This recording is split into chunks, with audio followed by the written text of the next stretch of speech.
A continuación vamos a revisar la numerología del tarot. Esto viene siendo la columna vertebral de la interpretación del tarot. En particular en la escuela jodorowskiana, esta es una clave que nos permite hacer uso de casi la totalidad del mazo. Es decir, Jodorowsky la considera como el primer paso en la comprensión del tarot. Ahora, lo que les voy a presentar a continuación es la numerología decimal basada en lo que es los descubrimientos y la lógica jodorowskiana.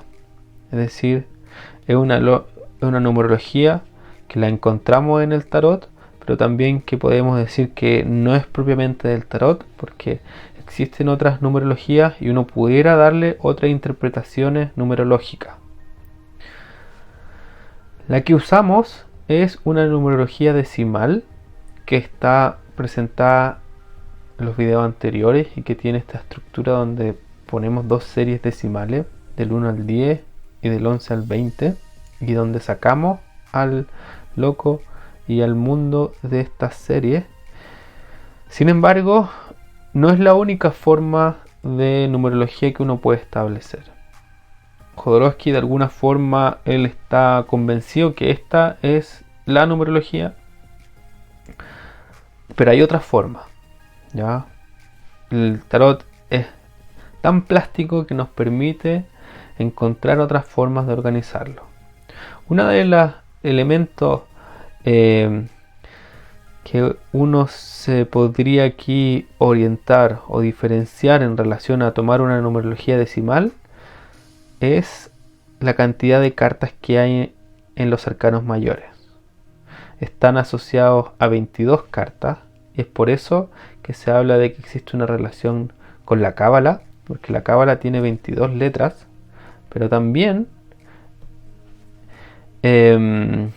uno pudiera asociarlo a 21 cartas, tomando en consideración que el loco no tiene número. Y hay muchas escuelas que toman un orden de 7 en 7 en 7. Y eso también está dentro de lo que nos muestra el mago en su mesa, que tiene 3 dados y cada uno de esos dados suma 7. Entonces uno podría decir que esto está presente dentro de las posibilidades que tiene el tarot. Sin embargo, para Jodorowsky no es tan así, dado que para él, si uno toma esta postura, también te podría llevar a tomar a los arcanos menores como 14 bastos, 14 copas, 14 espadas, 14 oros. Y de hecho, tradicionalmente los naipes tienen el Joker, la Queen y el Kaiser, que se asocian al 11, 2 y 13, ¿ya? Entonces, para Jodorowsky, el tarot no se enfoca en una numerología de 7 en 7, dado que no están enumerados el paje, la reina, el rey y el caballero en 11, 12, 13 y 14. ¿Ok? Ahora, como te decía, esto es para Jodorowsky su orientación. A mí me sirve, yo la uso y por eso te la comparto, pero también reconozco que hay otras formas de organización. Una forma es la que plantea Philippe Camoin, colaborador de Jodorowsky, del cual el mismo Alejandro Jodorowsky dice que Philippe Camoin escribió el libro más importante de todos los tiempos de tarot o algo así, y él usa otra numerología, ¿ya? Que es de 7 en 7, que es este esquema que te estoy mostrando a continuación, ¿ya? Bueno, todo esto también para decirte que la numerología es muy importante porque de alguna forma, según la numerología que tomamos, le damos un número o lo asociamos a esta carta, el loco, a un lugar, ya sea el inicio o ya sea el 22. Nosotros lo tomamos como esta carta 0, como un inicio. Dado esta numerología que vamos a tomar, dado que hay un 21 que se asume como la mayor realización. Entonces, si el 21 es el grado más alto, el loco no podría ser el 22. ¿Ya? Pero esto da una lógica que es la que te estaba contando a continuación. Entonces vamos a revisar esta numerología decimal.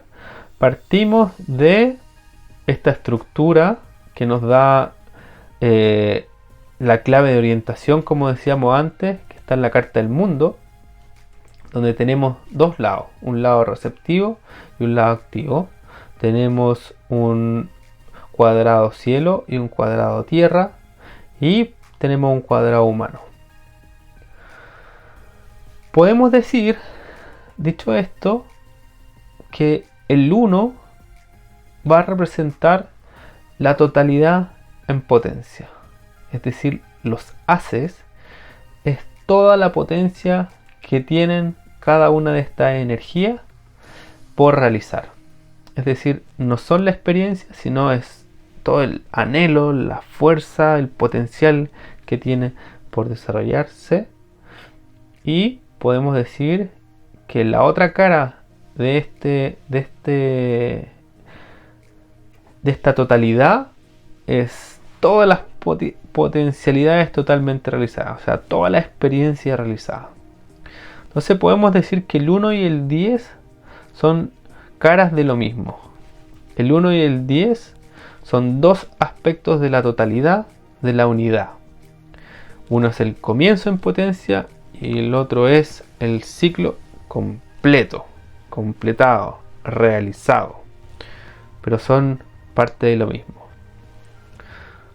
Dicho esto, podemos organizarlo en esta misma estructura que nos está sugiriendo la carta del mundo. Y como el 1 y el 10 son lo mismo, los podemos organizar entre un lugar donde podemos poner el inicio abajo y el final arriba, tal cual como crecen los árboles, y es una orientación vertical de ascensión. Si hacemos eso, podemos ordenar en estos cuadrados cada uno de los números y tendríamos un orden donde tenemos un lado que es más de los pares y uno de los impares, que podríamos asociar a lo receptivo y lo activo. Entonces podemos hacer una revisión de cada uno de estos números. El 1 sería la totalidad en potencia, es una semilla, un inicio, un potencial en que todo está todavía por hacer. En perspectiva, se puede asimilar al primer mes de la gestación. El 2, entramos en este cuadrado tierra, es un estado todavía receptivo de gestación, se trata de acumular fuerzas, deseos, ideas, sentimientos para prepararse a la acción. En el 3 es la primera acción del cuadrado tierra, un estallido, una explosión creativa sin experiencia ni finalidad precisa, como por ejemplo un primer amor de adolescencia. En el 4 esta acción se estabiliza, este número representa la perfección del cuadrado tierra, dominio de la vida material, claridad en las ideas, tranquilidad emocional, estable como una mesa de 4 patas. En el 5 es un número de paso. El último del cuadrado tierra introduce un ideal que desequilibra la estabilidad del 4 para superarlo. Es un puente, es el gesto del sabio que señala la luna con el dedo. El 6 es el primer paso en el cuadrado cielo, la primera vez que hacemos lo que queremos en todos los aspectos. Más allá de las necesidades materiales, uno se atreve a hacer lo que le gusta.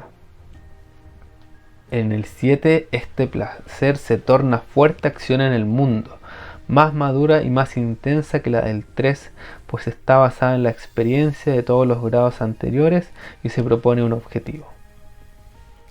En el 8 representa la perfección del cuadrado cielo, es el equilibrio y la receptividad totales, un estado que no puede ser mejorado, la perfecta abundancia material, la perfecta concentración energética, la plenitud del corazón y el vacío de la mente.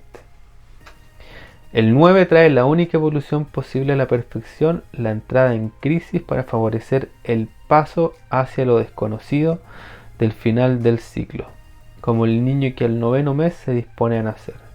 El 9 acepta abandonar la perfección y ponerse en movimiento sin saber hacia dónde. El 10 es la totalidad cumplida. Simboliza el final del ciclo y permite que se manifieste el principio del nuevo ciclo. Toda esta numerología, estos grados del 1 al 10, también los podemos asociar y organizar por pareja. Podemos tomar al 2 y 3 como números, grados que son muy energéticos y adolescentes. Seguimos subiendo con el 4 y el 5 y estos grados son más adultos, vinculados plenamente a la materia. Seguimos subiendo, tenemos el 6 y el 7 que son grados refinados y activos y saben a dónde van. Seguimos subiendo, llegamos al 8 y 9, son grados que ya en su sabiduría se unen para permitir la evolución. También podemos asociar a cada uno de estos números y cada uno de estos grados, que podríamos llamarlos como grados evolutivos, una evolución, un conflicto entre estas parejas o un estancamiento que sería un retroceso. Entonces veamos cómo esto se puede observar en la serie del 1 al 10. Entonces tomemos al mago y la papisa. El mago, para evolucionar, tiene que elegir dentro de esos elementos, que pueden ser ideas, sentimientos, deseos, acciones, una de ellas, es decir, no quedarse paralizado en tomar decisiones y tomar una decisión y con esa decisión pasar a la papisa, que sería empezar a gestar, incubar, acumular energía que va a darle vida a este primer acción, deseo, sentimiento, idea que tenía el mago. ¿Cómo se queda? Esa es la evolución. ¿Cómo se queda en conflicto estos personajes? Es cuando uno no quiere entrar en el proceso que le pide la papisa, que es el estudio, la indagación, la introspección. Es decir, el mago quiere quedarse con los elementos que tiene en la mesa, pero en realidad no quiere le gusta la idea, pero no quiere hacer el proceso que significa llevar a cabo esa idea. Después tenemos la emperatriz, donde si miramos a la papisa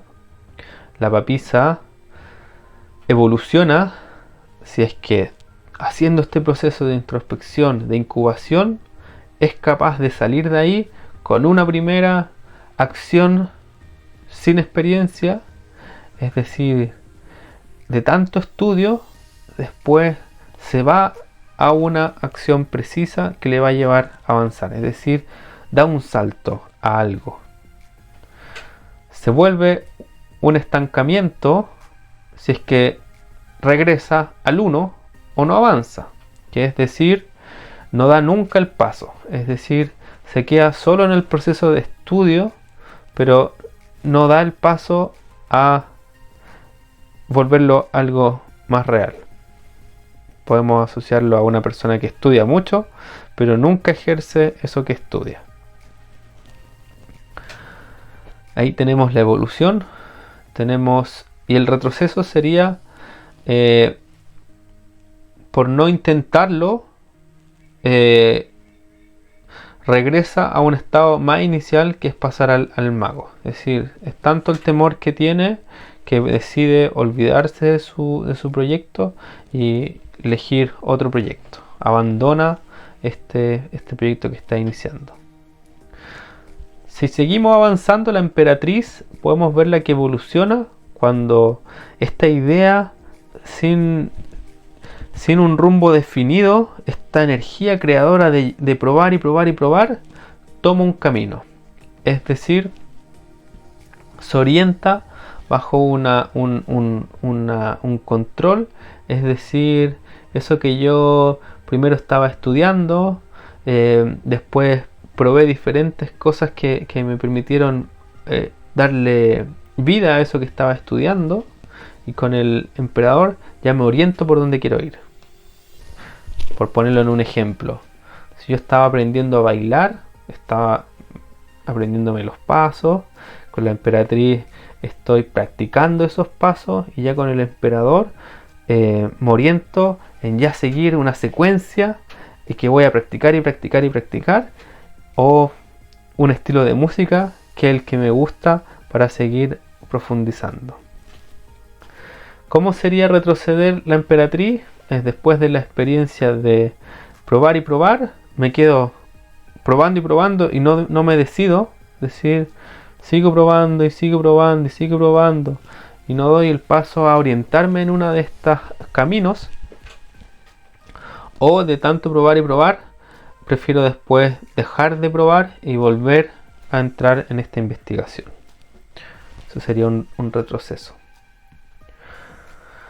Siguiendo con el emperador, bueno, el emperador, una vez que ya controla, que domina, que ya está orientado todo lo que uno considera en relación a esto que está ejerciendo, ya sea emocional, material, intelectual o creativo, uno puede ir más allá. Y esa mirada más allá nos la da el Papa. Entonces aparece un nuevo ideal. Si somos capaces de seguir ese nuevo ideal, de orientarnos a ese nuevo ideal, estamos haciendo una evolución en cuanto al emperador. Pero si nos negamos a salir de ahí, es cuando ahí ese emperador se estanca y puede regresar a la emperatriz, o se queda fijo en una situación que no le favorece, porque ya deja de crecer, se estanca su proceso. También podemos ver un conflicto entre el 4 y el 5, donde una parte más material, es decir, lo más concreto, no da espacio a lo más sublime, lo más espiritual. Hay un problema de comunicación que uno puede establecer. Es decir, por no poder formularme un camino orientado a algo más concreto, no tan poético, el emperador no está dispuesto a avanzar. Ahí podríamos ver un conflicto. Seguimos con el Papa, y el Papa, para evolucionar, él vio este ideal, pero tiene que lanzarse a conseguir ese ideal. El clásico ejemplo es: el Papa es un profesor de un idioma extranjero, entonces en el enamorado es cuando va a ese país extranjero, entonces vive la experiencia. Entonces la evolución del Papa es encarnar ese ideal, es ir al encuentro de esa experiencia que él está buscando. Ahora, si se niega a ir a ese encuentro porque tiene que soltar su posición, se puede quedar estancado, donde él se queda predicando sobre algo, pero no practica ese algo que es del cual predica.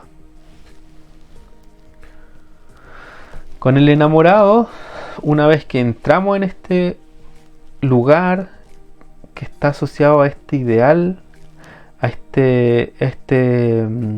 esto que buscábamos, nos sentimos muy bien. Y ese sentirnos muy bien evoluciona a llevar toda esa energía a una acción concreta que nos está planteando el carro. Pero este enamorado se puede quedar paralizado porque está en una situación que es tan cómoda, está pasándolo tan bien en este momento, que no es capaz de orientarse a una acción que vaya más allá de donde está. Entonces se puede quedar atrapado ahí. Después el carro, con esta capacidad de conquista del mundo, capacidad de llevar a la práctica todos esos proyectos, ganas, ideas que tenía, eso se va perfeccionando cuando pasa la justicia. Es decir, todo ese impulso va madurando y se va convirtiendo en una sabiduría que permite que las cosas se hagan sin necesariamente este impulso que tiene el carro, sino que las cosas ya se realizan de forma más clara. Todo esto puede haber un conflicto donde este carro no quiere entrar en esa posición que le plantea la justicia, que significa también llegar a un nivel que va más allá también de los intereses personales, sino va más allá a niveles transpersonales, pero sin descuidar el ámbito personal. Entonces, en ese equilibrio puede que el carro diga que prefiere seguir explorando, conquistando, y no pasa a ese nivel de madurez donde uno podría decirlo reinar con justicia. Después, la justicia, una vez que llega a ese lugar de perfección, donde ya se logró totalmente eso que se buscaba, el único paso siguiente es ir al encuentro de otra aventura. Y esa otra aventura se da paso a través del ermitaño, que es esta capacidad de retirarnos de donde estábamos. Si la justicia no da paso al ermitaño, entonces se mantiene una situación que se vuelve un encierro, es decir, un control de un mundo, pero que con el tiempo va perdiendo esa vitalidad. Y por último, el ermitaño, que es esta capacidad que nos permite viajar y salir de algo que conocemos para entrar en algo que desconocemos, abandonar un mundo. Este ermitaño evoluciona cuando es capaz de entrar en contacto con algo más allá de lo que él conoce y se empieza a mover bajo la lógica de la rueda de la fortuna, que podemos decir que se lanza a la fortuna que le va a llevar a otra aventura. Y si el ermitaño no hace eso, es decir, trata de controlar esta situación y no se deja llevar y abandonar esto, va a estar en una crisis de ermitaño, en esta transición, y no va a dar este paso, no va a entrar en otra situación.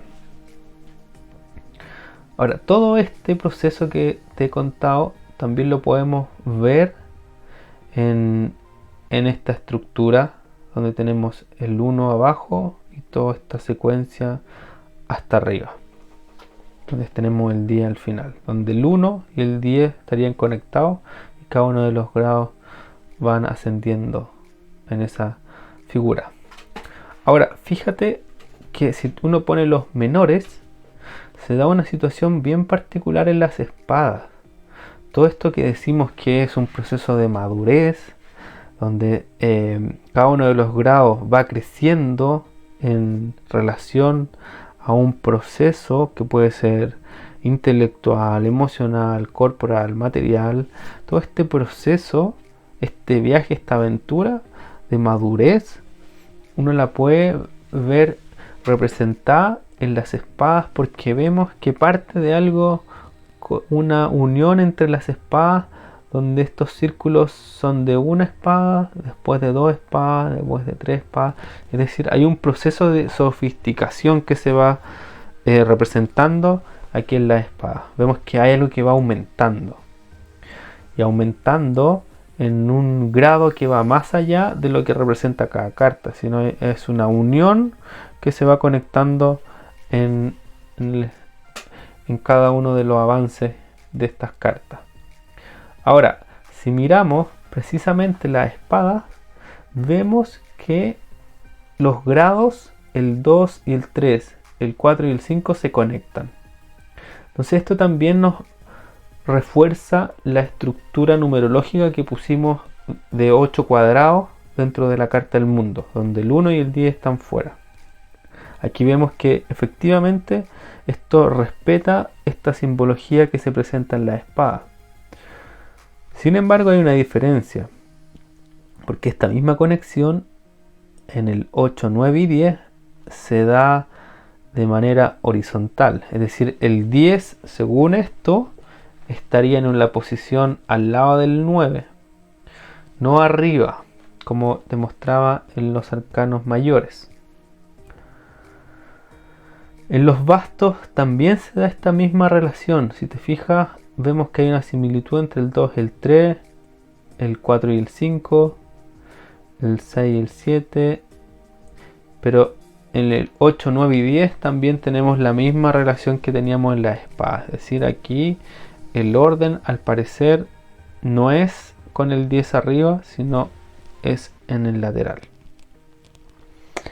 Otra similitud que se da en la espada y los bastos es en relación a lo que está en la izquierda y la derecha. Vemos en las espadas que las cartas pares tienen flores. En cambio, las cartas impares tienen espadas en el medio. Y en los bastos, las cartas pares tienen flores y las cartas impares al medio de la carta tienen un basto. Entonces, podemos ver esta similitud que hablábamos antes de la carta del mundo, donde tenemos lo receptivo a la izquierda y lo activo hacia la derecha. Ahora, en las copas se da una situación especial, porque si bien no tenemos tan clara esta diferencia, observamos otra relación. Las copas que son del 2, del 3, del 4 y del 5 de copas, todas tienen las líneas dentro de la copa de manera descendente, y las copas del 6, 7, 8, 9 y 10 todas tienen estas líneas dentro de la copa de manera ascendente. Acá te muestro a qué me refiero. Unas líneas descienden de izquierda a derecha y ascienden de izquierda a derecha. Entonces podríamos hablar que hay una orientación de las copas a descender en las que están en el cuadrado tierra y ascender las que están en el cuadrado cielo. Entonces podemos ver que aquí, según esta lógica, se sigue respetando o va resonando con la diferencia que hicimos de cuadrado tierra y cuadrado cielo de la carta del mundo. Lo mismo también podemos observar en la espada y los bastos. Podemos ver una similitud en la espada, donde el 3 de espada y el 5 de espadas tienen este color rojo que las relaciona. En cambio, las de arriba tienen un color celeste y amarillo. Por otro lado, en los bastos vemos que las plantas que acompañan el 2, el 3, el 4 y el 5 son muy similares. Pero el 6 y el 7 tienen unas plantas muy diferentes a lo que son las del cuadrado tierra. Y ya el 8, 9 y 10, el 8 y 9 no tienen, el 10 tiene una plantita. O sea, de alguna forma, esta estructura que estamos haciendo, ordenando los arcanos menores, los numerales, podríamos decir que va respetando también esta misma estructura que estábamos hablando de tierra y cielo. Y también lo podemos observar en los oros, donde el 2, el 3, el 4 y el 5 vemos que los oros están de alguna medida contenidos en la parte de abajo y la parte de arriba por ramas. Pero ya en el 6, 7, 8, 9 y 10, esta contención que hacían las ramas abajo y arriba desaparece. Entonces podríamos decir que ascienden. Bueno, nos queda una pregunta. ¿Y cómo se ordenarían las figuras en relación a esto? Y según esta graduación que hemos hecho, podemos relacionar que los pajes se asocian al grado 2 y 3, las reinas al 4 y el 5, los reyes al 6 y el 7 y los caballeros al 8 y 9. ¿Qué más podemos ver? Observamos que hay una continuidad en los fines y los comienzos en cada uno de los palos. Por ejemplo, en las espadas vemos que el 10 de espada aparece algo insólito dentro de las cartas, es decir, trae algo nuevo, que son dos espadas que no están en el centro, sino que vienen desde afuera. Toda la serie de espadas tiene una espada al centro y esta tiene dos espadas que vienen desde fuera. Eso lo podemos interpretar donde ya no hay uno, sino que aparecen dos personas, que podríamos asociarlo a la aparición de la emocionalidad, la afectividad. Y en el as de espada, o sea, en el as de copas, podemos imaginar que bajo toda esta estructura hay una espada amarilla que se asoma en la punta de esta gran copa catedral. Si miramos en las copas, vemos que el 10 de copas, en la última copa, la que está más arriba, que está tapada por algo que podemos asimilar directamente a un oro, que es el as de oro que aparece. Entonces podemos ver que las espadas se direccionan a las copas se direccionan a los oros, y en los oros el caballero de oros justamente tiene un basto en su mano. Entonces podemos ver que de alguna forma el tarot también nos muestra que se relaciona los oros o el fin de los oros, el grado más alto de los oros, con los bastos. En este caso el as de basto. También podemos ver en los bastos una relación con las espadas. Podemos ver que el 10 de basto esconde en esos dos bastos del centro, esconde una espada blanca. Es decir, podemos imaginarnos que en esos dos bastos que están en el centro de la carta, que son este eje vertical, crean en el medio una espada blanca. Lo mismo pasa con el caballero de bastos, que curiosamente el caballo también es blanco.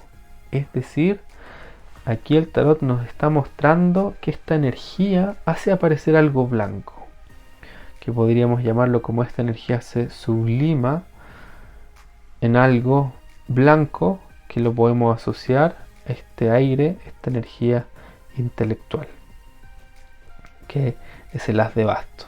Y por otro lado, en la rodilla de ese caballero de bastos vemos una flor que podríamos preguntarnos por qué está ahí, pero sabemos que en el as de espadas, en la corona, hay una flor muy parecida. Podríamos también decir que hay una relación entre los bastos y este as de espada. Todo esto nos lleva a suponer y argumentar que hay una relación circular que se da en los elementos que podemos asociar a la carta del mundo. Es decir, los oros van a los bastos van a la espada va a las copas y las copas van a los oros. Y teniendo toda esta numerología, lo que nos permite es tener por cada grado 6 posibles interpretaciones. Para el 1 tenemos 6 posibilidades de interpretación. El mago, la fuerza, el as de basto, el as de copa, el as de espada, el as de oro. Y para cada uno de los grados. Es decir, esta lógica que vimos, numerológica, nos permite orientarnos con toda esta cantidad de cartas.